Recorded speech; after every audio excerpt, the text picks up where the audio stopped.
I've got a excellent condition Kenmore washer. I can show you it's in good shape. Agitator works good. Should spin freely one direction and not back the other. That's how you know your agitator's working. If it spins freely in both directions, the agitator's broken. So there you go. You know that works good. It's nice clean on the inside. You can hear the lid switch. Very important there. It's that safety feature.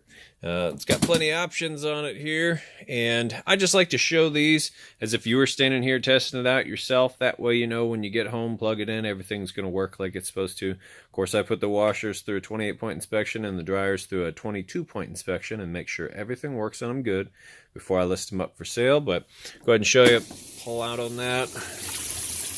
Got your water coming in. Works good, and of course we would then put it over here on the spin cycle, and you'd listen to it spin and make sure it's nice and balanced and no weird noises, and that the water's draining out like it's supposed to. You can hear all of that working great.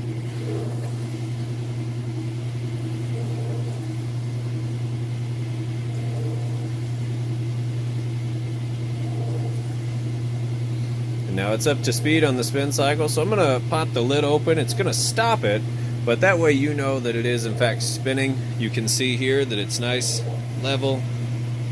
It's not hopping around or anything crazy like that. It sounds good.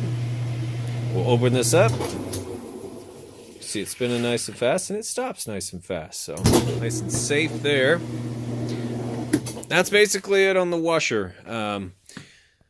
Now you know it works. If I pair it with the dryer, I'll show that next. Otherwise, you know that this washer is good to go, and I have all the details in the listing. Thanks for checking this out.